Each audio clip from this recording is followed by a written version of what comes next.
KPBS On Demand is supported by Fleet Science Center's newest exhibit, Survival of the Slowest. See firsthand how nature's smallest, slowest, and weakest creatures can not only survive, but thrive in the wild. Open May 24th through September 1st. Learn more at fleetscience.org. Good morning, I'm Debbie Cruz. It's Wednesday, March 5th. Hundreds of San Diegans have found affordable places to live thanks to the city's threatened ADU program. More on that next. But first, the headlines. The city of San Diego is joining a lawsuit brought by several cities against the Trump administration. The lawsuit was filed early last month by the city and county of San Francisco and Santa Clara County. It seeks to stop the administration from withholding federal funds from local governments that don't cooperate with federal immigration enforcement. The city is one of 11 local jurisdictions from several states that joined the suit last week. Coastal rail service will be suspended this weekend for routine maintenance and infrastructure work. The North County Transit District says no trains will operate during the closure, including the coaster. It's one of 2 weekends this month. Officials plan to stop operations for maintenance this weekend and March 22nd and 23rd. The San Diego City Council yesterday again voted to repeal a footnote in the city code that reduced lot sizes in southeastern San Diego. The footnote reduced minimum lot sizes for certain zones, which allowed for denser housing. However, it only applied to Encanto and other southeastern neighborhoods, parts of the city that are majority Black, Latino, and low income. The council first voted to repeal the footnote in January, but did so without placing the item on its agenda, apparently in violation of state transparency laws. From KPBS, you're listening to San Diego News Now. Stay with me for more of the local news you need. KPBS On Demand is supported by Paint Care, offering households and businesses in California more than 800 leftover paint drop-off sites for recycling. Quantities of 100-plus gallons of paint may qualify for a large volume pickup. Learn more at paintcare.org.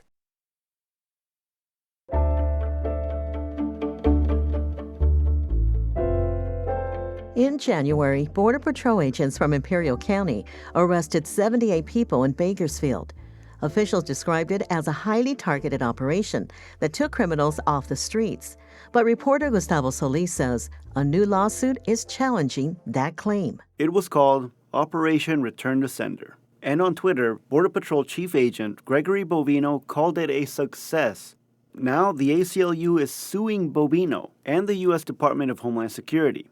The class action lawsuit alleges that the operation was a fishing expedition. Risa Velasquez Otis is an ACLU lawyer. They detained individuals regardless of citizenship status. There were individuals that were permanent residents and citizens that were harassed, stopped, and questioned. The suit goes on to claim that Border Patrol agents held people in poor conditions and coerced them into signing documents that waived away their rights to a hearing in an immigration court.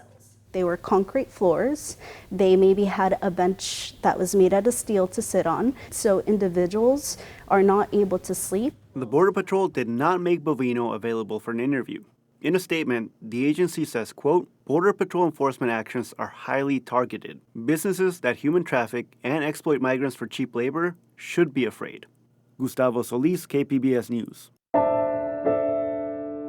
President Donald Trump's administration has cut thousands of federal staff in his first 6 weeks in office. Reporter Thomas Fudge says cuts to NOAA, which runs the National Weather Service, are already being felt in San Diego. The National Oceanic and Atmospheric Administration, called NOAA, partners in several programs with Scripps Institution of Oceanography at UC San Diego. One of the programs goes out to sea to monitor fisheries and water conditions. Scripps oceanographer Clarissa Anderson says last week all of the NOAA staff on the research vessel were terminated. Anderson says partnerships with NOAA are important to fisheries and to the Coast Guard, who rely on ocean current data for search and rescue. If you fall in the ocean, you are going to be found 40% later than you would have if we didn't have these data, because the Coast Guard requires these data in their models to make them accurate so people can be found. NOAA communications staff wouldn't comment on whether any staff had been cut at San Diego's office of the National Weather Service. Thomas Fudge, KPBS News. The San Diego City Council held a marathon meeting yesterday on the city's ADU bonus program. Adopted in 2020, the program led to greater density in single-family neighborhoods, sparking fierce backlash from some homeowners. But Metro reporter Andrew Bowen says there's also a new constituency of renters and home builders fighting to keep the program in place.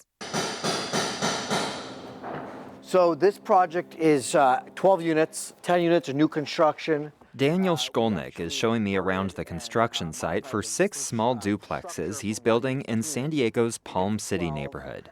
Be careful here, walking through. All of this is trenching for all of our utilities, so gas, electric, water, sewer. Normally, this property would be limited to 3 homes, a primary house and 2 accessory dwelling units, or ADUs.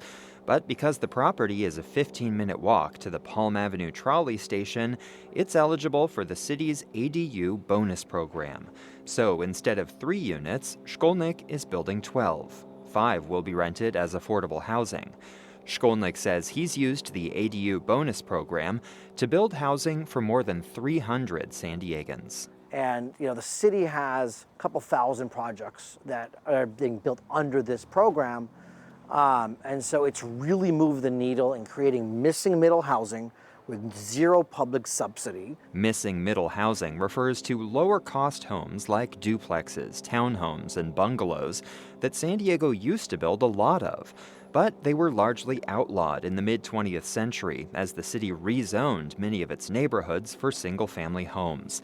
In the past decade, the city has been allowing more large apartment buildings, often 50 units or more. Those types of buildings typically attract a regional or national developer because the timelines are 4 to 5 years. The balance sheet requirements are $40 to $80 million, right?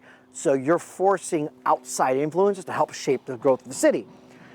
Now here comes ADU density bonus, where now you can build these smaller projects that are, call it from $2 to $5 million to create. It creates a whole new opportunity for San Diegans to now shape and build San Diego. This is our front terrace here. We have a small garden with cilantro and rosemary. Sarah Agudo is one of the hundreds of people in San Diego who now has a home thanks to the ADU bonus program.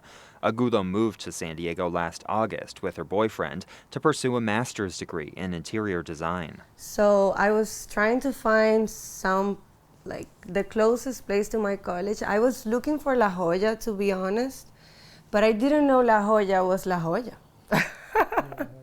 Eventually, she came across this much more affordable one-bedroom apartment in Claremont, built alongside 9 other ADUs. It's quiet, it has a small yard, and it came with a parking space, a dishwasher, even in-unit laundry.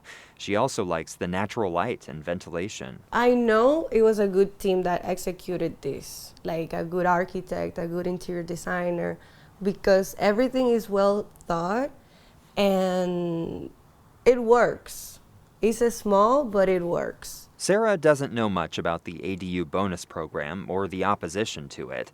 All she knows is the other homes in this neighborhood, larger single-family homes, are out of her price range. We really feel glad that this housing or this project was built because it really gives the opportunity to students and to just people from other parts of the country or even locals, because this is a very convenient location because you have both main highways that connect to the north and south.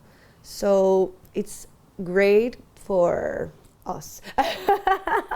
Under the current rules, these projects resemble slave quarters or camps. They are traumatizing your residents. The bonus ADU program is not only unsuccessful, it is destructive. Homeowners in single-family neighborhoods showed up in force at Tuesday's City Council meeting, asking for the ADU bonus program to be repealed. They raised concerns about traffic congestion, lack of parking, fire safety, and more. The council ultimately voted not to repeal the program, but to work with Mayor Todd Gloria to limit where it applies and tighten its regulations. City planning staffers are expected to present the council with changes to the ADU bonus program in the coming months. Andrew Bowen, KPBS News.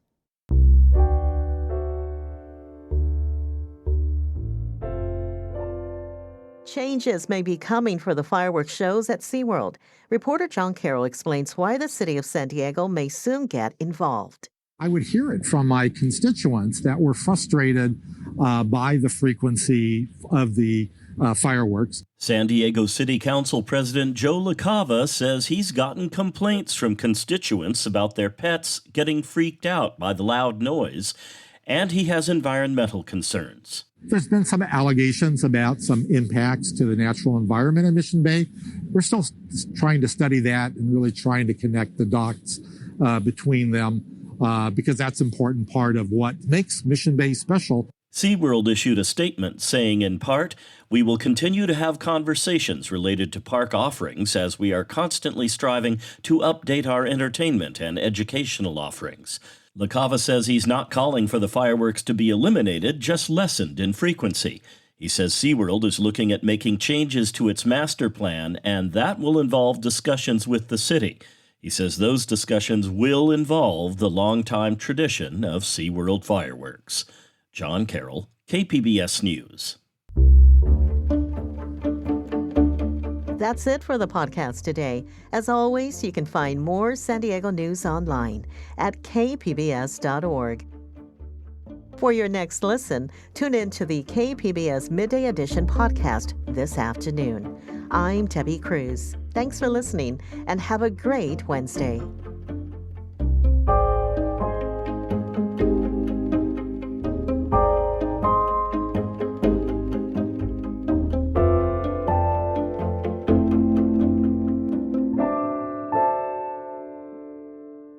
KPBS On Demand is supported by the National Conflict Resolution Center. Geopolitics, a divisive election year, and strained budgets are all topics that can create tension in the workplace. NCRC can help workplace leaders navigate polarizing issues with the Culture, Communication, and Conflict Certificate. More at ncrconline.com.